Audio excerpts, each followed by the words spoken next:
हम्म अब आप क्या करो, आप अपना रेपल नया बना लो। हाँ।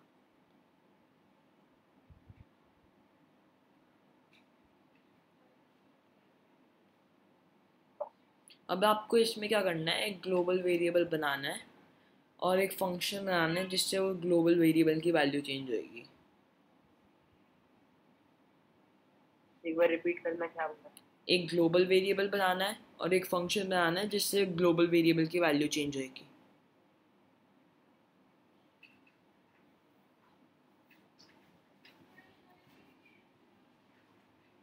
हेलो। हाँ। हाँ, आप स्टार्ट कर लो। हाँ।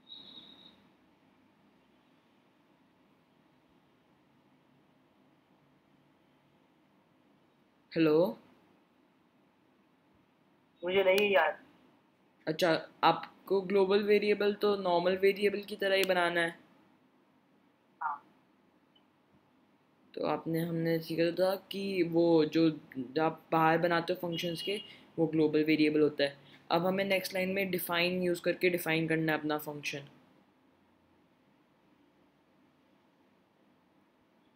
हाँ, डेफ यूज़ करके अपना फंक्शन का नाम दो, कुछ भी दे दो। हाँ, अब इसके बाद कोलन देना होता है। अब एंटर मारो। अब यहाँ पे बस ग्लोबल कीवर्ड यूज़ करके हम ग्लोबल वेरिएबल की वैल्यू चेंज करेंगे।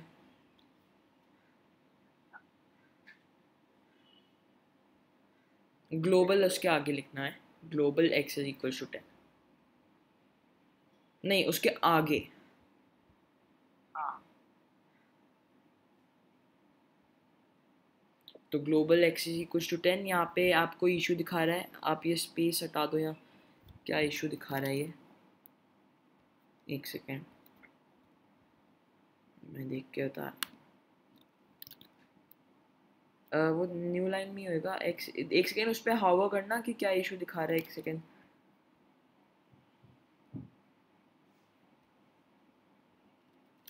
अच्छा, तो ये इशू क्या दिखा रहा है, आपको पहले क्या करना है, आप यहाँ पे डायरेक्टली ग्लोबल यूज़ करके ग्लोबल एक्स इक्वल टू 10 कर रहे हो। अब आपको ग्लोबल एक्स करना है पहले, जिससे कि आपका ग्लोबल वेरिएबल आए। उसके बाद आपको एक्स इक्वल टू 10 करना है। तो आपको पहले ग्लोबल एक्स करना है, फिर एक्स इक्वल टू 10 करना है नेक्स्ट लाइन में। हाँ। ये ऐसे। हाँ, अब आप जब भी m कॉल करोगे, x जो आपका बाहर वेरिएबल है उसकी वैल्यू चेंज हो जाएगी। तो m से बाहर जाके आप m को कॉल करो और एक बार ही प्रिंट करो x की वैल्यू।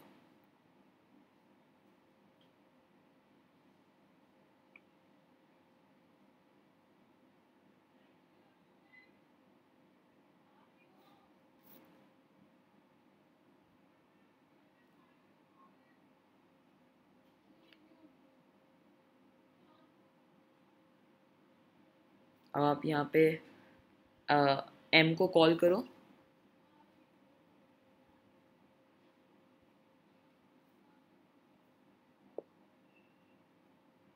नहीं, पहले m को आपको कॉल करना है।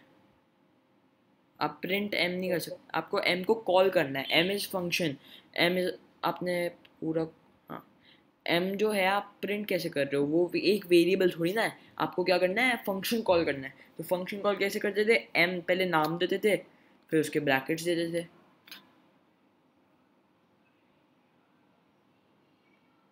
एक बार आप कर दोगे? हाँ, एक बार, हाँ मैं कर देता हूँ। मैं शेयर स्क्रीन कर देता हूँ। यहाँ पे एग्जाम्पल W3 स्कूल्स में भी है। यहाँ पे आपका क्या है, यहाँ पे एक सेकेंड, आप यहाँ पे देख सकते हैं हमारे पास माई फंक्शन है, हमारे पास ग्लोबल एक्स है। हम x is equal to fantastic कर रहे हैं। अब हमारे पास बाहर x is equal to awesome कर देते हैं हम। तो जब भी हम माई फंक्शन को कॉल करेंगे, बाहर वाले ग्लोबल वेरिएबल की वैल्यू चेंज हो जाएगी, वो फैंटास्टिक हो जाएगा। और फिर जब हम उसकी वैल्यू प्रिंट करेंगे, तो एक्स की वैल्यू अगर हम प्रिंट करेंगे तो हमें ऑसम नहीं फैंटास्टिक आएगी, क्योंकि हमने बाहर के वेरिएबल की वैल्यू चेंज करी है, क्योंकि हम ग्लोबल कीवर्ड यूज़ कर रहे हैं।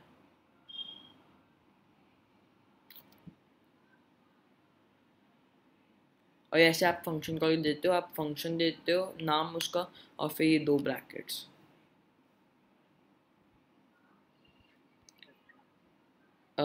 अभी क्लियर है ये? हाँ, एक सेकंड बस एक बार देख लेता हूँ। हाँ हाँ।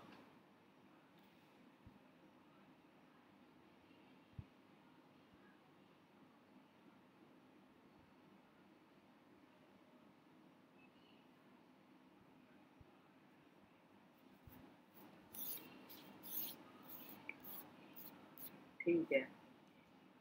अभी कुछ भी डाउट हो आप पूछ लो। नहीं नहीं, अभी समझ आ। अगर मैंने ये ग्लोबल एक्स हटा दिया तो एक्स की वैल्यू क्या आएगी बाहर? हाँ, फिर ऑसम आ गई। हाँ, क्योंकि हमने ग्लोबल वेरिएबल की वैल्यू चेंज नहीं करी।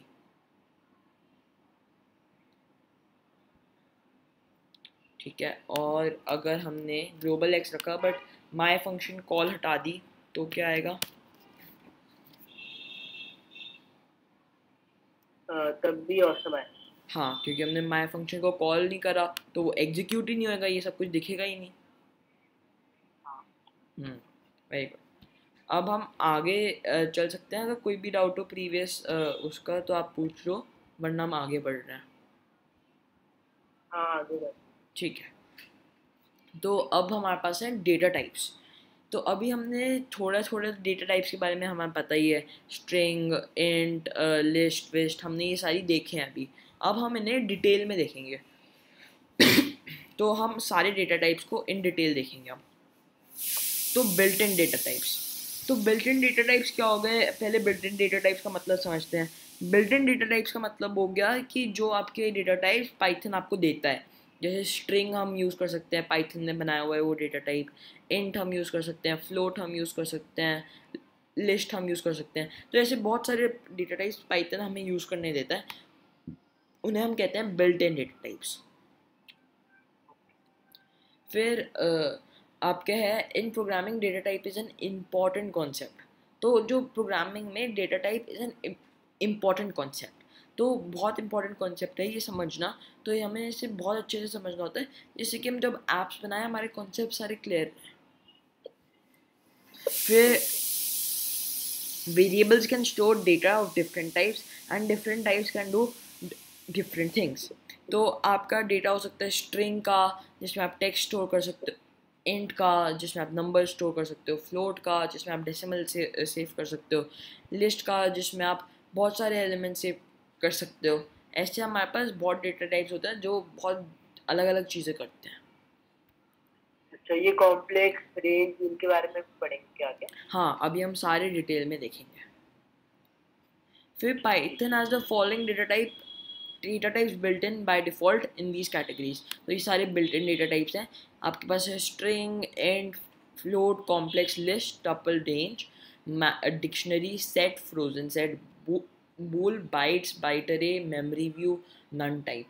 तो इसमें क्या है, जो इम्पोर्टेंट डेटा टाइप्स हैं ना आपके, वो सबसे हाँ। ज़्यादा इम्पोर्टेंट है आपके string, int, float, list, tuple, range, dict और सेट और बूल।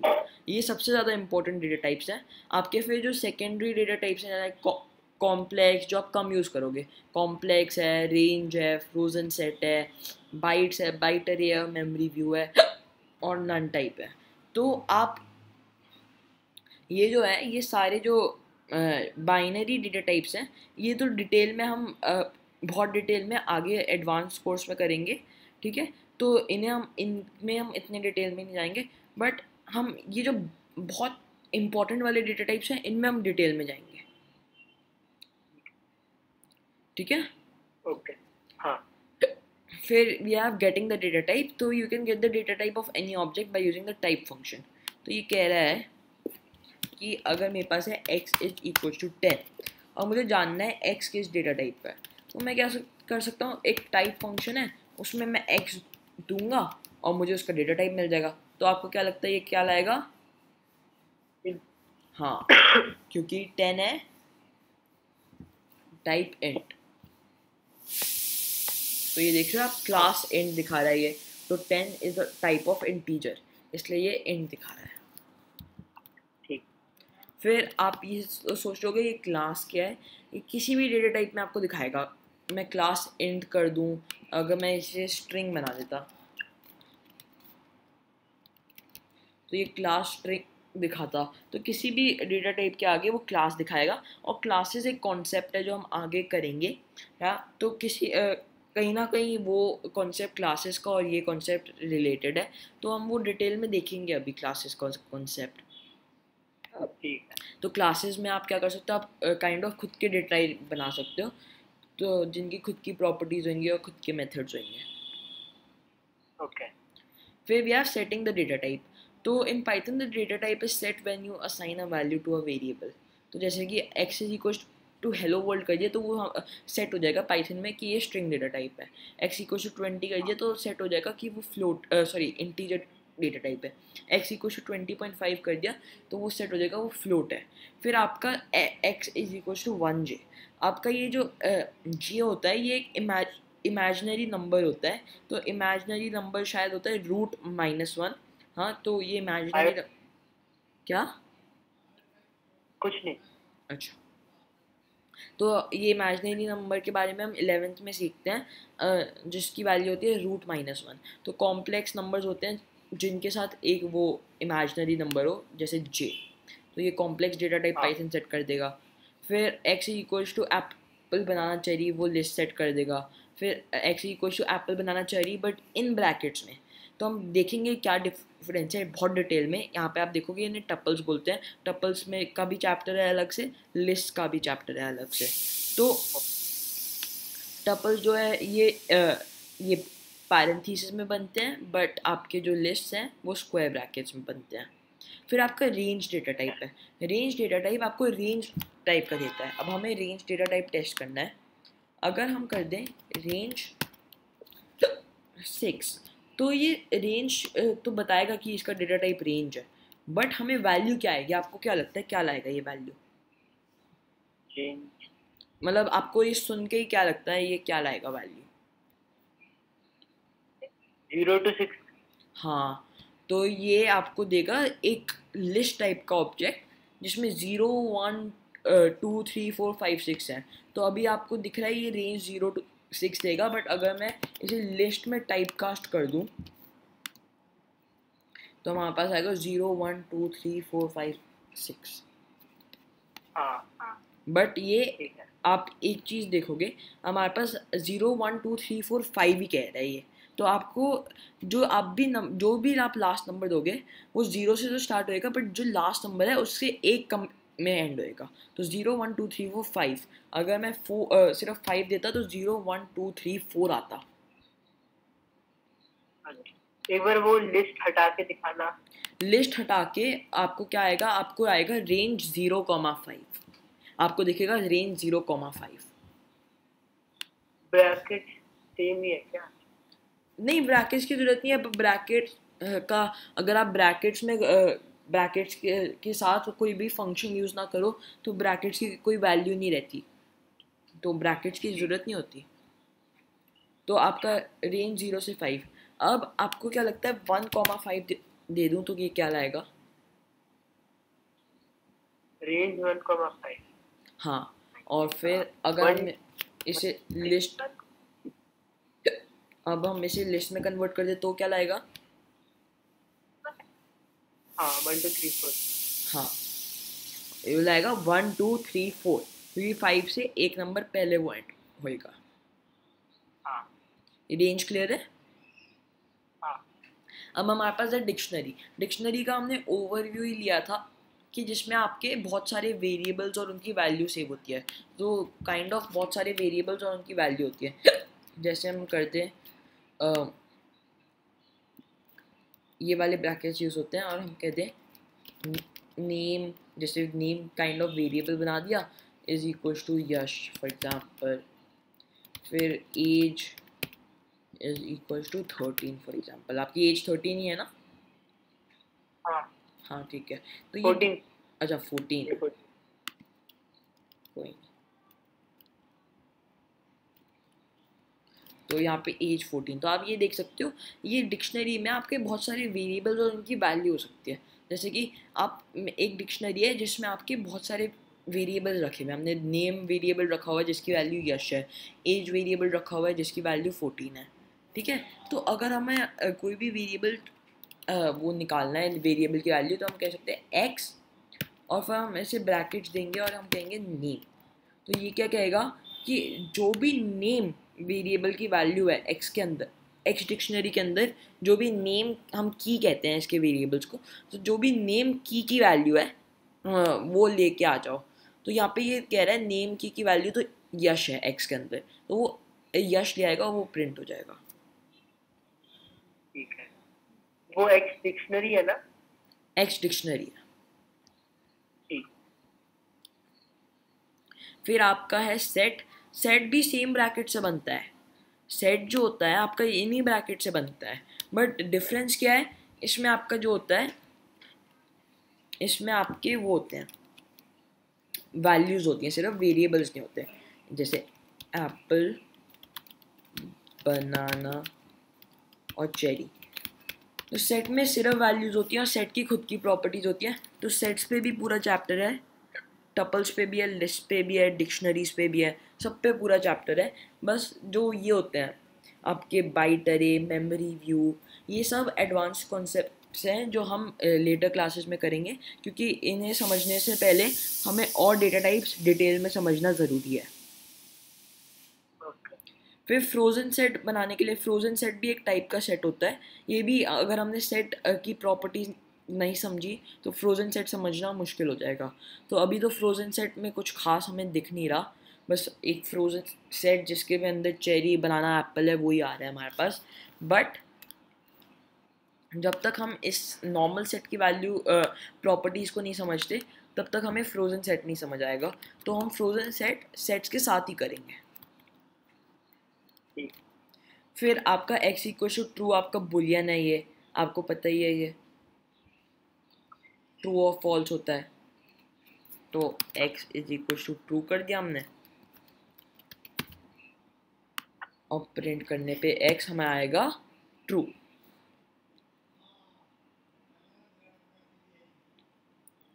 तो बुलियन हो गया ये, ठीक है। क्या वन क्यों नहीं आया? वन वन वन नहीं आता ना। आप ट्रू प्रिंट कर रहे हो तो ट्रू ही आएगा, अगर हम वन प्रिंट करेंगे तो वन ही आएगा। अच्छा,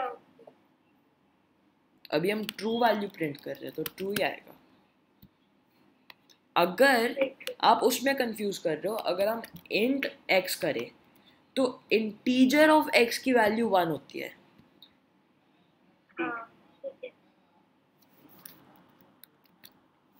ठीक है। फिर अभी हम ये बाइट्स, बाइट अरे और मेमोरी व्यू बाद में करेंगे, क्योंकि हमें ये समझ नहीं आएगा जब तक हम ये सारे डेटा टाइप्स नहीं करते। फिर setting the specific data type. So if you want to specify the data type you can use the following constructor functions. तो आपको जैसे कि स्पेसिफाई करना है खुद से कि ये चीज़ किस डेटा टाइप की है, तो आप इनके फंक्शन यूज़ कर सकते हो जो हम टाइप कास्टिंग के लिए भी यूज़ कर रहे थे। जैसे स्ट्रिंग फंक्शन हम स्ट्रिंग बनाने के लिए यूज़ कर सकते हैं, इंट फंक्शन हम इंटीजर बनाने के लिए यूज़ कर सकते हैं, फ्लोट फंक्शन हम डेसिमल बनाने के लिए यूज़ करते हैं। तो जो भी सारी डेटा टाइप्स हैं उनके नाम के फंक्शंस भी हैं हमारे पास।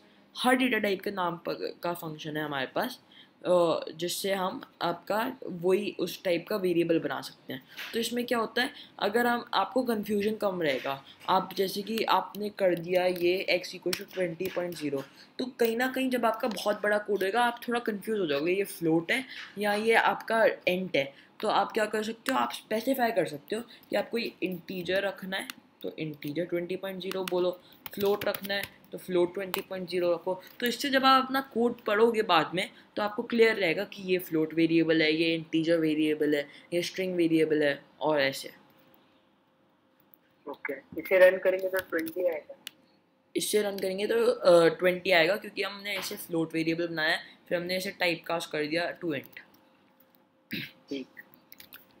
ठीक है। और फिर ये तो सारे फंक्शंस हमें पता ही हैं, हर डेटा टाइप के फंक्शंस हैं। एस स्ट्रिंग का अलग है, इंट का अलग है, फ्लोट का अलग है, कॉम्प्लेक्स का अलग है, कॉम्प्लेक्स डिफाइन करने के लिए, लिस्ट का अलग है। अब आप ये लिस्ट में देखोगे, लिस्ट फंक्शन को आपको वो स्क्वायर ब्रैकेट्स में नहीं देना होता, आपको ऐसे टपल वाले ब्रैकेट्स में देना होता है। लिस्ट को जब भी दे रहे हो लिस्ट बनाने के लिए, तो आपको टपल वाले ब्रैकेट्स में देना पड़ता है। पहले हम में नहीं दे रहे थे क्लोज वाले। पहले हम डायरेक्टली बना रहे थे ना लिस्ट। पहले हम क्या कर रहे थे, हम ये कर रहे थे 10,20,30। पहले हम ये कर रहे थे। अब हम क्या कर रहे हैं, हम कर रहे हैं लिस्ट 10,20,30। तो इसलिए हमें ये पैरेंथेसिस देने पड़ते हैं। ठीक है। हाँ। फिर हमारे पास टपल है, टपल को उसके वाले ब्रैकेट्स ही देते हैं। फिर रेंज बनाने के लिए रेंज यूज़ कर सकते हो आप। रेंज बनाने के लिए आप रेंज यूज़ क्या टपल और लिस्ट का सेम है क्या इसमें? जब आप दे रहे होते हो टपल या लिस्ट बनाने के लिए तो ऐसे ही देते हो पैरेंथेसिस के साथ। अच्छा, बट अलग अलग बनेंगे, ये लिस्ट बनेगा, ये टपल बनेगा। फिर हमारे पास डिक्ट है। डिक्ट में अलग तरीके से हम पास करते हैं। डिक्ट में हम देते हैं name is equal to John, age equal to 36, ऐसे करके देते हैं। फिर सेट में भी आप ऐसे ही देते हो पैरेंथेसिस। पहले हम कौन से ब्रैकेट्स दे रहे थे, आपको याद होगा पहले हम कौन से ब्रैकेट्स दे रहे थे? Curly bracket. हाँ, अब हम दे रहे हैं पैरेंथेसिस जब हम सेट फंक्शन यूज़ कर रहे हैं। फिर हमारा फ्रोजन सेट साथ भी हम वही यूज़ करेंगे पैरेंथेसिस। बुलियन के साथ हम कुछ भी यूज़ नहीं करेंगे। बूल को आप कुछ भी दे दो, वो जिस चीज़ की वैल्यू, जैसे 5, बूल 5 क्या देगा? Hello, true. हाँ। फिर आपकी ये बाइट्स अरे और मेमोरी व्यू है जो हम बाद में करेंगे। फिर अब हम आते हैं पाइथन नंबर्स पे। तो Python numbers, there are 3 numeric types in Python. एक है इंट, एक है फ्लोट और एक है कॉम्प्लेक्स। तो 3 नंबर टाइप्स हैं आपके पास, इंट, फ्लोट और कॉम्प्लेक्स।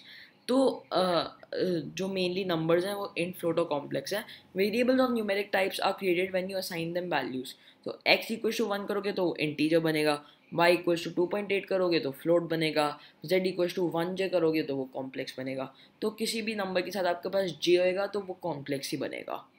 तो आप ऐसे टाइप भी चेक कर सकते हो। तो हम ये टेस्ट करते हैं। हम x इक्वल टू 1 करते हैं तो ये क्या बनेगा, किस डेटा टाइप का बनेगा? y इक्वल टू 2.8 करेंगे तो ये किस डेटा टाइप का बनेगा? और z इक्वल्स टू 1j करेंगे तो वो किस डेटा टाइप का बनेगा? क्या? कॉम्प्लेक्स। हाँ। चलो अब हम सबके टाइप भी चेक कर लेते हैं। प्रिंट टाइप x,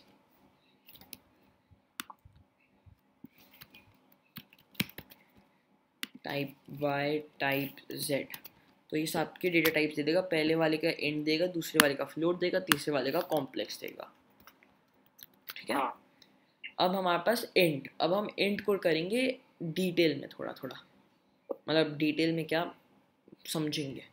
तो इंट और integer is a whole number, positive और negative, without decimals, of unlimited length. आपकी कितने भी लेंथ हो सकती है इंटीजर की, कितना भी बड़ा नंबर हो सकता है, उसमें डेसिमल्स नहीं होते। पॉजिटिव और नेगेटिव दोनों रख सकते हो आप इंटीजर में, क्योंकि इंटीजर जो होता है वो पॉजिटिव नेगेटिव दोनों होता है, हमें पता ही है। और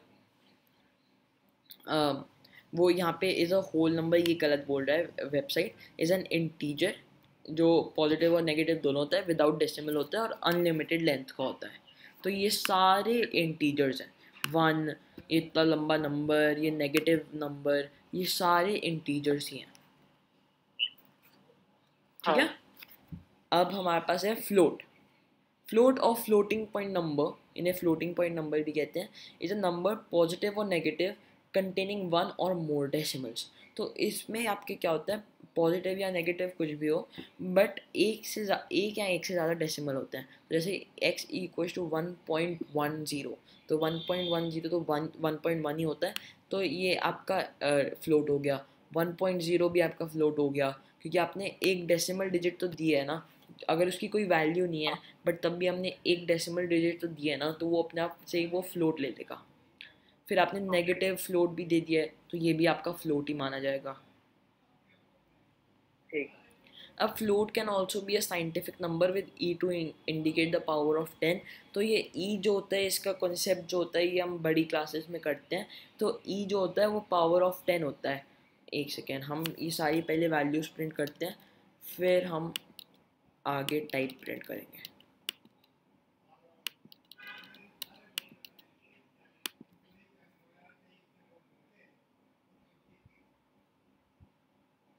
पहला आपका है 35,000, तो ये कह रहा है 10⁻³ तो 10 × 10 × 10, तो आपके 3 डिजिट्स आ गए इसके आगे।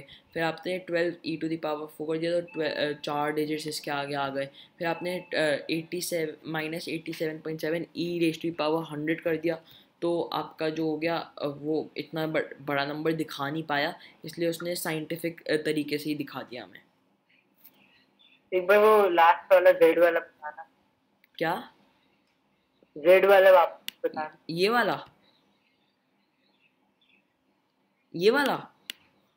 हाँ यही जेड। हाँ, तो इसमें क्या हो रहा है, इसमें e⁻100 कर रहे हैं हम। अब इतना लंबा नंबर तो ये पाइथन दिखा नहीं पा रहा, इसलिए इसने क्या करा है, इसने उसे साइंटिफिक नोटेशन में ही दिखा दिया। तो इसमें साइंटिफिक नोटेशन में दिखा दिया मतलब कि यहाँ पे e⁻100, तो इसने एक तो आप देख रहे होगे यहाँ पे 101 है, क्योंकि इसने ये वाला जो डेसिमल है, मतलब ये वाला जो डिजिट है, ये डेसिमल के बाद प्लेस कर दिया, और ई की पावर में एक और डिजिट ऐड कर दिया, तो e⁻101 हो गया। तो आपका क्या हो गया, 8.77 इंटू 10⁻101। ओके। तो बहुत लंबा नंबर आएगा। फिर आपके हैं कॉम्प्लेक्स डेटा टाइप। तो complex numbers are written with j as the imaginary part, तो ये हम 11th में सीखते ही हैं, बट एग्जाम्पल देख लेते हैं। 3 + 5j, तो ये कॉम्प्लेक्स हो गया क्योंकि जे आ रहा है यहाँ पे। 5j, तो ये भी कॉम्प्लेक्स हो गया। -5j, ये भी कॉम्प्लेक्स हो गया। तो कहीं पे भी जे आ रहा है, नेगेटिव हो पॉजिटिव हो कुछ भी हो, अगर जे आ रहा है तो वो कॉम्प्लेक्स नंबर ही है। ओके। अब हमारे पास है type conversion. So you can convert from one type two another with int, float and complex methods. तो आप एक टाइप से दूसरे टाइप में कन्वर्ट कर सकते हो using int, float and complex. ठीक है, तो आप जैसे आपके पास एक नंबर से दूसरे नंबर के टाइप में आप कन्वर्ट कर सकते हो। जैसे x=1 है, y=2.8 है, z=1 है, तो हमने a=फ्लोट x कर दिया, तो फ्लोट x आपको क्या लगता है क्या आएगा? 1.0। हाँ, फिर b=int y कर दिया, तो क्या आएगा? 2। फिर c= कॉम्प्लेक्स x कर दिया, तो क्या आएगा? Complex x 1j। 1 + 0j, क्योंकि 0j की वैल्यू कुछ नहीं होती ना, तो 0j 0 हो जाएगा और +1 तो 1 आ जाएगा। 1j होता है 1 × √-1, तो वो 1 वैल्यू नहीं रहेगा ना फिर। ठीक है। तो 1 + 0j से 0j, तो 0 × j हो जाएगा, तो 0 × j 0 होता है, तो 1 + 0 1, तो x की वैल्यू वही रहेगी। ओके। तो आप देख सकते हो 1 + 0j आ रहा है। हाँ। ठीक है, हाँ। तो you can not convert complex into another number type. आप कॉम्प्लेक्स को किसी और नंबर टाइप में कन्वर्ट नहीं कर सकते। आप जैसे कॉम्प्लेक्स से आप इंटीजर या कॉम्प्लेक्स से फ्लोट नहीं कर सकते। ठीक है, ओके। फिर वी हैव हाँ। Random number. अब पाइथन डज नॉट हैव, आपको ना जैसे 1 से 10 के बीच में अपने पाइथन प्रोग्राम से एक रैंडम नंबर चाहिए, तो आप क्या करोगे?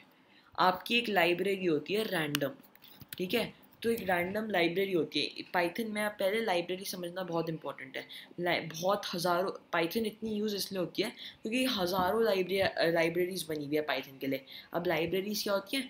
लाइब्रेरीज होती है दूसरा कोड जो और प्रोग्रामर्स ने लिखा हुआ है। अब दूसरा कोड जो और प्रोग्रामर्स लिखते हैं वो जो हम प्रोग्रामर्स होते हैं उनको दे देते हैं। तो वो हम वो लाइब्रेरी को यूज़ कर सकते हैं और फिर उसके मेथड्स को यूज़ करके हम अपना काम ईजी कर सकते हैं। जैसे कि अगर आपको रैंडम नंबर चाहिए, आपको 1 से 10 के बीच में रैंडम नंबर चाहिए, तो आप पाइथन में खुद से कोड करने लगोगे तो बहुत टाइम लग जाएगा। और अभी इस स्टेज पे तो हमें पता भी नहीं कि हम कैसे करेंगे, रैंडम नंबर कैसे निकालेंगे अपने आप से। तो हमें चिंता करने की ज़रूरत नहीं है। एक रैंडम लाइब्रेरी बनी हुई है पाइथन में, तो हम इंपोर्ट रैंडम कर सकते हैं। और फिर अगर हम करें print random dot rand range, तो अभी देखते हैं। अब हमने यहाँ पे कर दिया इंपोर्ट इंपोर्ट रैंडम, फिर हमने प्रिंट कर दिया रैंडम। तो अगर हमें रैंडम लाइब्रेरी का कोई भी फंक्शन यूज़ करना है, जैसे इंट और ये सब तो पाइथन के नॉर्मल फंक्शन है, इंट फंक्शन, कॉम्प्लेक्स फंक्शन, ये सब। बट रैंडम लाइब्रेरी का कोई भी फंक्शन यूज़ करना है तो हम करेंगे रैंडम, पहले आगे लिखेंगे, फिर उसका फंक्शन का नाम देंगे, जैसे रैंड रेंज, और उसके अंदर हम देंगे 0 से 10। ठीक है, तो अब आपको क्या लगता है क्या लाएगा? 0 से 10 के बीच के कोई भी एक आए। हाँ, अब कोई भी एक रैंडम नंबर आएगा और ये सारे नंबर्स रैंडमली आ रहे हैं। ये लाइब्रेरी दिखेगी कहाँ पर? ये जो है ये आपकी 2 टाइप की लाइब्रेरी होती है। एक आपको इंस्टॉल करनी होती है, मतलब एक आपको डाउनलोड करनी होती है। दूसरी लाइब्रेरीज पाइथन को आपकी पहले से डाउनलोडेड होती है, आपको डाउनलोड करने की ज़रूरत नहीं पड़ती। तो आपकी रैंडम जो है आपको उसे पहले से डाउनलोडेड होती है, आपको उसे डाउनलोड करने की ज़रूरत नहीं होती। इसलिए आप डायरेक्टली इंपोर्ट रैंडम करो और उसके मेथड यूज़ करो। अच्छा, पर अगर हमें पता ही ना हो कि मतलब उसका है क्या, वो कोड क्या है, तो फिर लाइब्रेरी से कहाँ से मिलेगा? देखो, हाँ, ऐसे तो नहीं है कि हर लाइब्रेरी के बारे में आपको पता हो, बट वेब पे ना आप किसी भी लाइब्रेरी के बारे में सर्च करोगे तो उसके मेथड्स और उन सब की डॉक्यूमेंट्रीज मिलती हैं। तो आपको कोई भी लाइब्रेरी यूज़ करनी है, आप उसकी डॉक्यूमेंट्री देखो, आप वो देखो कि ये कैसे यूज़ करते हैं। वेब पे सब कुछ है। और कुछ स्पेसिफिक लाइब्रेरी जैसे पाई गेम हो गई, रैंडम हो गई। पाई गेम से आपकी बहुत, जैसी आप गेम्स खेलते हो कॉल ऑफ ड्यूटी और ये सब, ये सारी गेम्स पाई गेम से बनती हैं। तो पाई गेम से आप गेम्स बना सकते हो। और बहुत सारी लाइब्रेरीज़ हैं, तो बहुत हज़ारों करोड़ों लाइब्रेरीज़ हैं। तो हमें कुछ इंपॉर्टेंट लाइब्रेरीज़ के बारे में जानना चाहिए। जैसे आपकी एक लाइब्रेरी होती है एआई के लिए, एक आपकी पाई गेम है, एक टोटल लाइब्रेरी होती है। तो हम ये सारी लाइब्रेरीज, बहुत सी लाइब्रेरीज के बारे में इस कोर्स में देखेंगे अभी। अच्छा, ठीक है। तो आपको कोई भी लाइब्रेरी यूज़ करनी हो अलग से, आप उसके बारे में सर्च कर सकते हो। जैसे कि अगर आपको सर्च करना है कि एक लाइब्रेरी जो एआई में हेल्प करे मुझे, तो आप सर्च कर सकते हो गूगल पे Python libraries that can help me integrate AI. तो वो आपको लाइब्रेरीज के नाम बता देगा, कैसे यूज़ करना है उन लाइब्रेरीज को, सब कुछ बता देगा। फिर हमारा कास्टिंग चैप्टर है। कास्टिंग तो हमने कर ही लिया है, ठीक है। टाइप कास्टिंग तो ये जल्दी से हो जाएगा, बहुत जल्दी। तो specify a variable type. There may be times when you want to specify a type on to a variable, मतलब आपको एक टाइप से दूसरे टाइप पे चेंज करना है या कोई टाइप स्पेसिफाई करना है, तो आप कास्टिंग कर सकते हो। This can be done with casting. Python is an object oriented language. तो हमने पहले से ही समझा हुआ है ऑब्जेक्ट ओरिएंटेड लैंग्वेज मतलब कि हर चीज़ ऑब्जेक्ट होती है पाइथन में। हमने वो डिटेल में समझा था पहली क्लास में, आपको याद है? हाँ, ठीक है। एंड याद है। एज, क्या?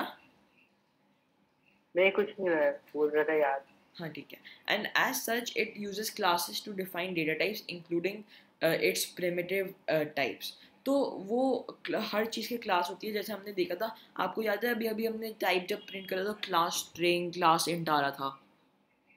हाँ, तो वो सारी वो क्लासेस हैं। तो क्लासेस से ही आपके ऑब्जेक्ट्स बनते हैं, जो हम आगे जाके हम खुद की क्लासेस भी बनाएंगे।